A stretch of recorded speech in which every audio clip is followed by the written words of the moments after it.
এই 25টা নবী রাসূলের নাম গোটা কোরআন শরীফে বাপটি পাওয়া যায়। এই 25টা নবী রাসূলের মধ্যে সবচেয়ে বাপটি রাগীর নবী, শুধু এই 25টা নয়, একদম আদম আলাইহিস সালাম থেকে নিয়ে আপনার আমার নবী রাসূলুল্লাহ সাল্লাল্লাহু তাআলা আলাইহি ওয়াসাল্লাম পর্যন্ত যত নবী রাসূল আল্লাহ পাঠিয়েছে, সব নবী রাসূলের মধ্যে থেকে বাপটি রাগী জিদার নবী। সে নবীর নাম কি একটু জোরে বলুন? মুসা আলাইহিস সালাম। হযরত মুসা আলাইহিস সালাম। আল্লাহ রাব্বুল আলামিনের রাসূল হাদিসের কিতাবে পাওয়া যায়, নবী মসজিদে নববীতে বয়ান করতে। যারা নবীর উপর ঈমান এনেছিল তারা নবীকে ছাড়া আর কিছু ভালো লাগতো না, নবীর কাছে তারা বসে বয়ান শুনতে। আল্লাহ রাসূলের সাহাবা আব্দুল্লাহ বিন মাসউদ রাদিয়াল্লাহু তাআলা আনহু, যিনাকে রাইসুল মুফাসসিরিন বলা হয়, আল্লাহ রাসূলের বাপজি কোরআন শরীফ আল্লাহর তরফ থেকে যে নাজিল হতো, বুখারী শরীফে বাপজি পাওয়া যায় 10 জন দামি সাহাবা তারা ওহী লিখতেন। বলুন সুবহানাল্লাহ। ওই কোরআনের আয়াতকে লিখতেন। তার মধ্যে থেকে আব্দুল্লাহ বিন মাসউদ রাদিয়াল্লাহু তাআলা আনহু তিনি একজন। উনি লম্বাতে বাপজি খুব লম্বা ছিল না, ছোট টাইপের মানুষ ছিল, পায়ের তালুগুলো বাপজি ছোট ছোট। আল্লাহ রাসূল তার মর্যাদা অনেক বলেছে। উনি বলেছেন, আমি নবীর মুখ থেকে যত নবীর বক্তব্য শুনেছি, আমার রাসূল মুসা আলাইহিস সালামের কথা বললে নবী মুচকি মুচকি হাসতে। শুধু মুসা নবীর কথা বলতে গিয়ে আব্দুল্লাহ বিন মাসউদ রাদিয়াল্লাহু তাআলা আনহু তিনি বলতেন, ও আল্লাহর রাসূল আপনি হাসতেন কেন মুসা নবীর কথা বলতে গিয়ে? আল্লাহ নবী বলতেন, আমার মুসা ভাই খুব রাগী ছিলেন, ওনার কথাগুলো আমার খুব ভালো লাগে, এবং এমন এমন কথা আল্লাহকে বলতেন যে এই কথাগুলো অন্য নবীরা কেউ বলতে পারেনি। আমরা অনেকেই জানি মানুষ ভাবছে আমরা না ঘুমালে মানুষ অসুস্থ হয়ে যায়। এই যে সারা রাত বাপটি জেগে, আপনারা হয়তো একদিন জাগছেন কি দুদিন জাগছেন, আর বক্তারা বেশিরভাগ, খাস করে আমাকে তো প্রায় রাত্রি জাগতে হয়। তো মানুষ জাগলে অতিরিক্ত বাপটি রাত্রি জাগলে শরীর ক্ষতি হবে, এটা স্বাভাবিক।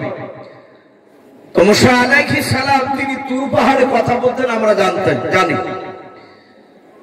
তো মুসা আলাইহিস সালাম তুর পাহাড়ে গিয়ে আল্লাহকে বিভিন্ন রকমের প্রশ্ন করতেন। আল্লাহকে ডেকে বলছেন, আল্লাহ আমি তো ঘুমাই, আর তুমি রাতকে ঘুমানোর জন্য তুমি রাত্রিটা তুমি দিয়েছো, এটা তোমার বড় নিয়ামত। ওগো মাওলা, তুমি কি রাত্রি বেলায় কিংবা দিনে কোন সময় কি ঘুমাও না? আল্লাহ রাব্বুল আলামিন মুসা আলাইহিস সালামকে বলেন, মুসা আমি যদি ঘুমাই তাহলে গোটা পৃথিবীর নিজাম দারহাম বারহাম হয়ে যাবে, আসমানগুলো ভেঙে চূর্ণ বিচূর্ণ হয়ে যাবে। আয় মুসা, আমি ঘুমাই না। মুসা আলাইহিস সালাম তিনি নাছোড় বান্দা, জিদেল নবী আবার বলেন, হে আল্লাহ, এটা একটু যদি ঘুমান এমন কি ক্ষতি হবে আপনার? 1-1 মিনিট। আল্লাহ বলেন, মুসা আমি ঘুমালে পৃথিবীর নিজাম ঠিক থাকবে না, গতি সব নষ্ট হয়ে যাবে। আবার বলেন 3 বার, হে আল্লাহ, এটা একটু ঘুমালে কি হয়? আল্লাহ বলেন, মুসা দেখবা আমি ঘুমালে কি হয়? বলে, আমি দেখার জন্যই তো আমি আপনাকে প্রশ্ন করেছি। আল্লাহর কুদরতে বাপজি মুসা আলাইহিস সালামের সামনে কাঁচের গিলাস পানি ভর্তি এসে দাঁড়িয়েছে।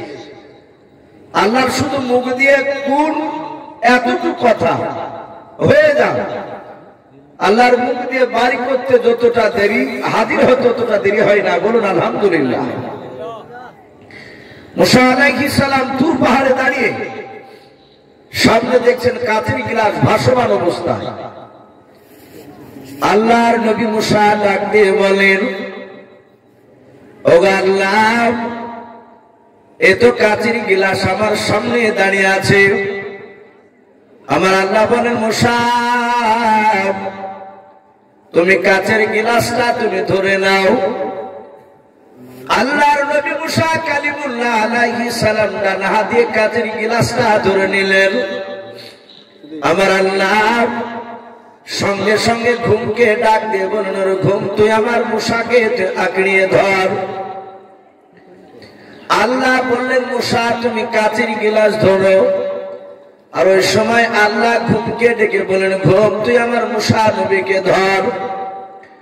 যাহাতে মুসা নবী গিলাসটা বাপটি ধরেছে, তার নিদ্রা হয়ে চলে এসেছে।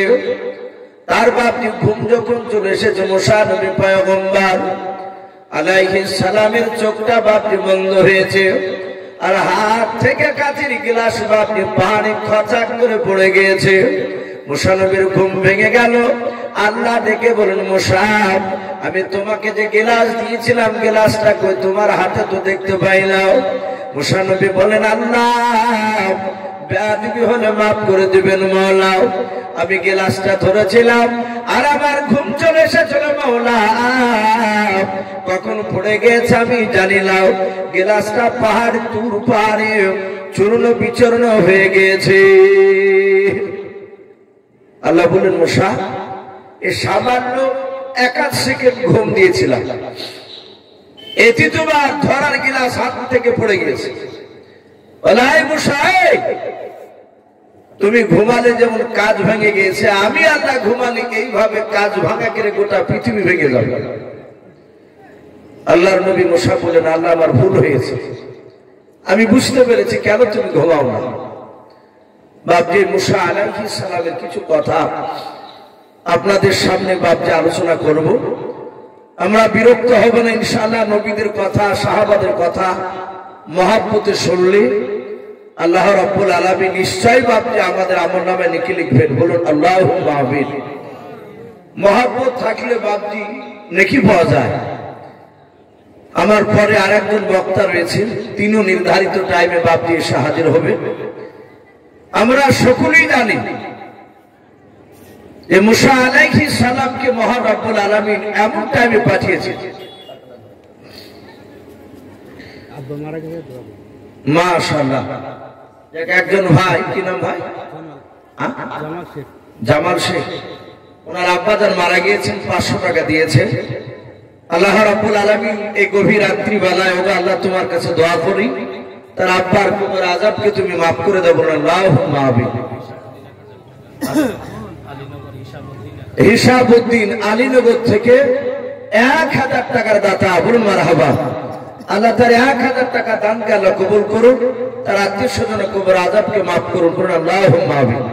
বাপজি ইনশাআল্লাহ তো দিবেন। যারা খুব বিশেষ কারণ ছাড়া বাপজি হয়তো এখানে থাকতে পারছেন না, যদি 1জন 2জন করে চলে যান, তারা অনুরোধ করবো বাপ 50-100 যাই হোক না কেন ইনশাআল্লাহ না দিলে এই মাদ্রাসায় দানের হাত দিয়ে যাব। বলুন ইনশাআল্লাহ।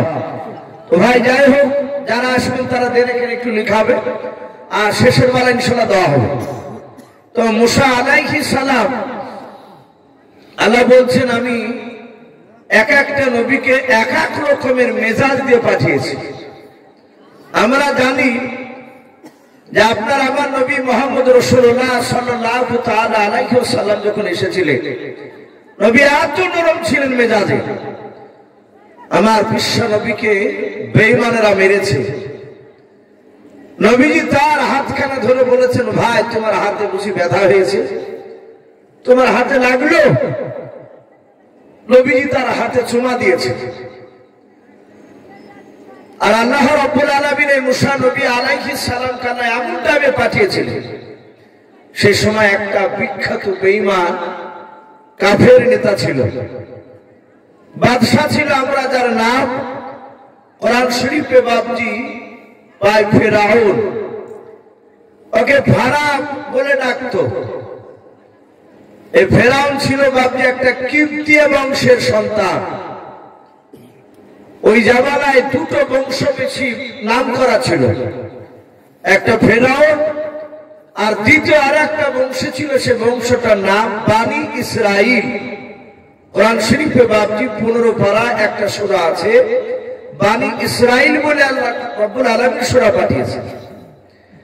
এই বানি ইসরাইল বংশটা এত মর্যাদাপূর্ণ, আল্লাহ রাব্বুল আলামিনের রাসূল বলে 1,24,000 নবী রাসূলের মধ্যে থেকে মাত্র 6টা নবী রাসূল বাদ দিয়ে সব নবী রাসূল এই বনি ইসরাইল বংশ থেকে এসেছিল। বলুন সুবহানাল্লাহ। তাহলে বংশটা এত মর্যাদাপূর্ণ। আল্লাহ এই সূরাটা ওই বংশটার নাম সূরা হিসেবে আল্লাহ রাব্বুল আলামিন নাম দিয়ে দিয়েছে। তো ফেরাউন কিতাবে লিখেছে সে তরমুজ আগিয়ে বেড়াচ্ছে মাঠে, তরমুজ। ওই সময় মিশরের তরমুজের খুব চাষ হতো। সেই সময়কার যে বাপজি রাজনীতি, সেইভাবে এরা দুজনাই এই ফেরাউন আর ওর সাথে একটা বন্ধু ছিল, তার নাম ছিল বাপজি হামান। আমরা জানি না, তার মাথাতে চুল ছিল না জন্মগত। সে হামানটা এরা দুজনাই খুব বন্ধুত্ব। ফেরাউন ছিল শক্তিশালী, একটু গোড়া কুয়ারিয়া টাইপের, আর এই হামান ছিল খুব ক্রিটিক্যাল বুদ্ধিজীবী সে, আর শয়তানি বুদ্ধি তার মাথাতে ভরা ছিল। ফেরাউনকে যুক্তি দিত কি করে বড় জায়গায় পৌঁছাবে। সে সময়কার রাজনীতি করে সে মিশরের বাপজি নেতা, ছোট নেতা থেকে বড় হতে হতে সে মিশরের বাদশাহ হয়েছিল। বাদশাহ হওয়ার পরে ফেরাউনের সুন্দর বাপজি তার সংসার চলছিল, তার রাজ দরবার ভালোই চলছিল। কিতাবে লিখেছে ফেরাউন রাত্রিবেলা শুয়ে আছেন বাড়িতে, আর স্বপ্নে দেখছে তার রাজ সিংহাসনে আসমান থেকে একটা আগুনের ফুলকি, আগুনের কুণ্ডু বাপজি খুলে তার একেবারে বলা হয়েছে বাবা তার সিংহাসনে পড়ে গোটা সিংহাসনটা পুড়ে ভস্ম হয়ে গেল। ফেরাউনের ঘুম ভেঙে গেল। হামানকে ডেকে বলল, বন্ধু আমি রাত্রিবেলায় স্বপ্ন দেখেছি, এ মানে কি হবে? বলে আমি তো জানি না। বলে হে বাদশাহ, আপনি আপনার মিশরের জ্যোতিষীবিদ যারা যারা স্বপ্নবিদ, স্বপ্ন যারা ব্যাখ্যা করে তাদেরকে ডাকো। ফেরাউন বলল, হামান তুমি ডাক দাও। হামান লোক দিয়ে বাপনি এলাকায় আপনার সমস্ত স্বপ্নবিদদেরকে বাপকে জড়ো করলাম। তাফসীর মারিফুল কোরআনে পাওয়া যায় কয়েক শত বাপজি গোটা মিশরের মধ্যে বাবা স্বপ্নবিদরা তারা একত্রিত হলো। ফেরাউন স্বপ্নটা বাপজি সমস্ত লোকের সামনে যখন জোরে জোরে বয়ান করলো, ওই সময় সবচেয়ে যে বড় স্বপ্নবিদ, যে স্বপ্নের ব্যাখ্যা করতে পারত, ওই লোকটা ডাক দিয়ে বাদশাহ ফেরাউনকে বলেছিল, বাদশাহ আমি স্বপ্নের মানেটা করে দিতে পারি। বলে তাড়াতাড়ি বললাম। ওই স্বপ্নবিদ বলেছিল, বাদশাহ নামদার আপনার সিংহাসন খানা কি পুরাটাই পড়ে গিয়েছিল না অর্ধেকটা পড়েছিল? বলে পুরা সিংহাসন কেন পুড়ে ছাই হয়ে গিয়েছিল? ওরে ভাই তাড়াতাড়ি তুমি মানেটা বলে দাও। বলে বাদশাহ এই স্বপ্ন দেখার পর আপনি যে বয়ান করেন এই স্বপ্ন আজকে আমরা শুনলাম। আমি গত কয়েকদিন থেকে আকাশের দিকে তারার দিকে লক্ষ্য করে দেখেছি, আকাশের আবহাওয়া যেন একটু অন্যরকম মনে হয়েছে। বলে কি মনে হয়েছে? বলে বাদশাহ আপনার স্বপ্নের মানে আকাশের তারার দিকে লক্ষ্য করে দেখেছে, আমার মনে হয় আপনার দেশে আগামীতে একটা সন্তান জন্ম নিতে চলেছে। ওই সন্তানটাই আপনার সিংহাসন খানা জোর করে কেড়ে নেবে। ফেরাউনের চোখ দুটো লাল হয়ে গেল। বলে এত বড় স্পর্ধা ফেরাউনের কাছ থেকে সিংহাসন ছিনিয়ে নিবে? বলে হ্যাঁ। ফেরাউন বলল, এই স্বপ্নবিদ বলল সে বেটা ছেলে না মেয়ে ছেলে আসবে আমার সিংহাসন কাড়াতে? বলে মেয়ে নয় বেটা ছেলে আসবে। ফেরাউন বলে তাহলে বললো কোন বংশে জন্ম নিবে এটা বলতে পারবা? বলবে জন্ম নিবে সম্ভবত বানি ইসরাইল বংশে। ফেরাউন বলল, হামান এখন কি করা যায়? স্বপ্নবিদ বলেছে বাচ্চা এখনো জন্ম নেয়নি, আগামীতে নেবে। হামান বলল যে আগামীতে বনী ইসরাইল বংশে যত বেটা ছেলে আছে এদেরকে ছেড়ে দেন, যারা মায়ের পেটে আছে, মায়ের পেট থেকে বেরোয়নি, জন্ম নেবে, সেসব বাচ্চা যদি বেটা ছেলে হয় তাদেরকে আপনি হত্যা করে ফেলুন, আপনি কতল করে দেন, তাহলে আপনার দুশ্মন শেষ হয়ে যাবে। ফেরাউন বলল, কথা তো খুব যুক্তিসঙ্গত। ফেরাউন বলল, হামান তুমি তো আমার মন্ত্রী, সব প্রচার করে দাও, আর প্রতিটা বনী ইসরাইলের বিবাহিতা যারা নারী, ওই সব বাড়িতে আমার বংশের লোক, কিপ্তীয় বংশের লোক ছাড়া বনী ইসরাইলকে বিশ্বাস করা যাবে না। আমার বংশে যত বেটা ছেলে আছে সবাইকে ডেকে এক একটা বাড়িতে প্রতিদিন 3 বেলা করে তার বাড়ির ওই মেয়েটার, যে মেয়েটার পেটে বাচ্চা আছে, তার পেটটা ইনকোয়ারি করে আসবে, চেক করে আসবে, সে বাচ্চা জন্ম দিয়েছে কিনা। যদি জন্ম দেয় তাহলে বাড়িতে লুকে রাখলেও সে বাচ্চা যদি মাটির তলেও যদি থাকে, তাকে তুলে নিয়ে এসে তাকে জিন্দা হত্যা করবা তার মায়ের সামনে। ফেরাউন বাপজি তার বংশের লোককে দায়িত্ব দিয়ে দিল, সবাই যায় বনী ইসরাইলের বাড়িতে, প্রতিটা বাপজি যে সব ছেলেদের বিয়ে হয়েছে ওই সব বাড়িতে বাপজি আপনার পরীক্ষা করা চলে যায়। ওদের কাজই হচ্ছে ওটাই।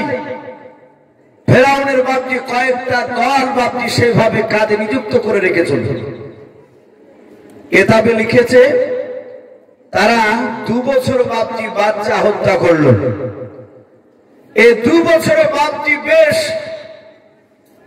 কয়েক হাজার বাচ্চাকে বাপজি ফেরাউন তার নেতৃত্বে হত্যা করলো, বনী ইসরাইলের বেটা ছেলেকে। হামানরা জানতো যে ফেরাউনের বংশের লোকেদের বাপজি যত দায় দায়িত্ব, ভারী কাজ, বাদশার কাজ, এগুলো ফেরাউনের লোকেরা করে না, এ করে ওই বনী ইসরাইল বংশের লোকেরা। ডাক দিয়ে বলল, হামান ওগো বাদশা নামদার, এই যে আপনি পাগলামি শুরু করেছে, আগামীতে আপনার দরবারে আপনার বংশের লোকের আর কাজ করার বেটা ছেলে পাবেন না। বনী ইসরাইলের বেটা ছেলে নাই, সবই তো মেয়ে ছিল। বংশ বিস্তার করতে হলে বেটা ছেলে এইভাবে সব মারা যাবে না। ফেরাউন বলল, কথা তো খারাপ বলেনি, এখন উপায় কি? বলে, আপনি আগামী কাল থেকে আর বেটা ছেলে মারেন না, বনী ইসরাইল বংশে যত জন্ম নেবে। হে বাদশা নামদার, একদম পাক্কা 2 বছর মানেন, আবার সামনে পাক্কা 2 বছর বাচ্চা ছেড়ে দেন, ওদেরকে বংশ বিস্তার করার জন্য, ওদেরকে কাজে পাওয়া যাবে। আল্লাহ রাব্বুল আলামিন বলছেন, ওরে বেঈমান ফেরাউন, আমি আল্লাহ ওয়া হুয়া আলা কুল্লি শাইইন কাদির, আমি সর্বশক্তিমান। যেই সময় বাচ্চা মারা নিষেধ করলি, ওই সময়তে আমার নবীকে পাঠাবো না, মুসাকে পাঠাবো না। ওই সময় আমি মুসার বড় ভাই, কোরআন শরীফে তার নাম এসেছে হযরত হারুন আলাইহিস সালাম, এই মুসা নবীর বড় ভাই জন্ম নিলেন। দিব্য সুন্দর বাপজি তার মৃত্যু হলো না, যেহেতু ওই 2 বছর বাপজি বাচ্চা হত্যা করা নিষিদ্ধ বাচ্চা তরফ থেকে। এবার বাপজি আবার বাচ্চা বাচ্চা আবার শুরু করলে 2 বছর পর। মহান রব্বুল আলামিন হারুনের মার পেটে বাপজি মুসা আলাইহিস সালামকে পাঠিয়ে দিয়েছেন। বলুন সুবহানাল্লাহ। কিতাবে লিখেছে মুসা নবীর আব্বার নাম ইমরান।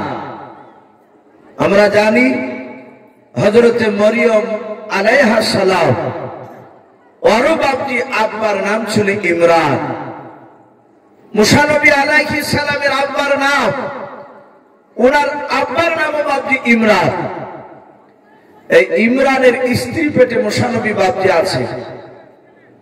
প্রতিদিন বাপজি 3 বেলা করে পরীক্ষা করে যায়, কিন্তু আল্লাহ রাব্বুল আলামিন এমনই কুদরতে মুসা নবীকে বড় করছিলেন। তার মার পেটটাও তো আমাদের মা বোনদের মতো বাপজি পেটে মোটা যেমন দেখতে পায়, 7 মাস 8 মাস 9 মাসের পেটে বাচ্চা হয়ে গেলে দূর থেকে মা বোনদের দিকে তাকালে বোঝা যায় যে আমার ওই মা বোনের পেটে বাচ্চা রয়েছে। কিন্তু মুসা নবীর মার পেটটা ওরকম মোটা ছিল না। কেউ জানতে পারতো না, কিন্তু মুসা নবীর আব্বা আর তার মা জানে। মুসা নবীর মার পেটে মুসা নবী ভরা আছে, বাচ্চা রয়েছে। সকালবেলা বাপটি পরীক্ষা করে গেল। বেশ কিছুক্ষণ পরই মহান রব্বুল আলামিনের তরফ থেকে আল্লাহর কুদরতে মুসা নবীর মার পেট থেকে মুসা নবী জন্ম নিলেন। কিতাবে লিখেছে আল্লাহর তরফ থেকে বাপজি তাদের মুখ দিয়ে নাম বেরোলো হযরত মুসা। ওনার মা নাম রাখলেন মুসা। বাচ্চা ছেলে কোলে নিয়ে বাপজি চুমা খাচ্ছেন, আদর করছেন। আল্লাহ, তুমি এত সুন্দর বাচ্চা দিলে, এই বাচ্চাকে তো ফেরাউনের লোকেরা হত্যা করে ফেলবে। ভাইরা আমার, বাবা জীবনেরা, বেশ কিছুক্ষণ পর মুসা নবীর মা আলাইহিস সালাম, মুসা আলাইহিস সালামের জনম দক্ষিণে মা মুসা নবীকে কোলে করে নিয়ে কান্না করেছেন। আর ওই সময় বাপজি ঘরে দরজা আপনার শিকলটাকে আপনার নড়ালো কেউ এসে। মুসা নবীর মা ডাক দিয়ে বলেছিল, গো বাদশাহ, ফেরাউনের লোকেরাও কিছুক্ষণ আগে ফেরাউনের লোকেরা আমার বাড়িটা ইনকোয়ারি করে গিয়েছে। আবার কেন তোমরা এত তাড়াতাড়ি আসলে বললাম? ওই দরজার আড়াল থেকে বাহির থেকে বাবা যে ব্যক্তি শিকল বাপজি আপনার হিলিয়েছিল, নাড়া দিয়েছিল, ওই ব্যক্তিরা ফেরাউনের বাপজন মানুষেরা নাম। উনি একজন মুসাফির হালাতে তিনি দাঁড়িয়েছিলেন। আল্লাহর সম্রাট জিবরিল আলাইহিস সালাম ঘাড়ে বাবা একটা ব্যাগ ঝুলে নিয়েছিল। মুসা নবী বাপজি মা কোলে করে নিয়ে মুসা নবীকে দাঁড়িয়ে আছে, দরজা খুলেন নাই। আর শিকুলের বাপজি বাহির থেকে, দরজার বাহির থেকে বলেছিল, ওগো মুসা নবীর মা, আমি ফেরাউনের লোক নয়, আমি একজন মুসাফির। দরজা বাপজি খুলে দিলাম। বলে, কে গো বাবা? মুসা নবীর মা ডাক দিয়ে বলল, বাবা তুমি কেউ? জিবরিল আলাইহিস সালাম বলেন, মা আপনি আমাকে চিনতে পারবেন না, আমি আল্লাহর মেহমান। বলে, আয় মুসা নবীর মা, আপনার সন্তানের নাম মুসা রেখেছেন? বলে, হ্যাঁ। বলে, এটা আল্লাহ আমাকে জানিয়ে দিয়েছেন আপনার সন্তানকে বাড়িতে রাখা যাবে না, আপনি নিরাপদ রাখতে পারবেন না। বলে, কে তুমি? বলে, আমি আপনার ছেলের বন্ধু, আমি সম্রাট জিবরিল আলাইহিস সালাম। বলে, কেন আমার দরবারে এসেছো বলো? বলে, মুসা নবীর মা, আপনি ছোট্ট তাড়াহুড়া করে আপনি একটা বাক্স তৈরি করে ফেললেন, ডালা বিশিষ্ট বাক্সখানা। ওই বাক্সের ভিতরে আপনার সন্তানকে ভরে দেওয়ার পর ওই যে নীল দরিয়ায় অথাও পানি আছে, পানি দেখতে পাচ্ছেন, স্রোত বইছে। বলে, হ্যাঁ। ওই নদীতে আপনার সন্তান সহ বাক্সখানা আপনি ছেড়ে দেন গাও। মুসা নবীর মা কাদার বলেন, ও আল্লাহর বান্দা, কে তোমাকে আমি চিনতে পারি না, তুমি যে মেহমান বললে? বলে, হ্যাঁ। ওগো বাবা, আমার সন্তানকে যদি ওই নদীতে নীল দরিয়ায় ছেড়ে দেওয়া হয়, ছেলে ডুবে মারা যাবে, আমি তার মা সহ্য করতে পারবো না। হযরত জিবরিল বলেন, মা চিন্তা করবেন না, আপনার ছেলেকে বাঁচানোর দায়িত্ব আমার আল্লাহ নিয়েছেন, আপনি চিন্তা করবেন না।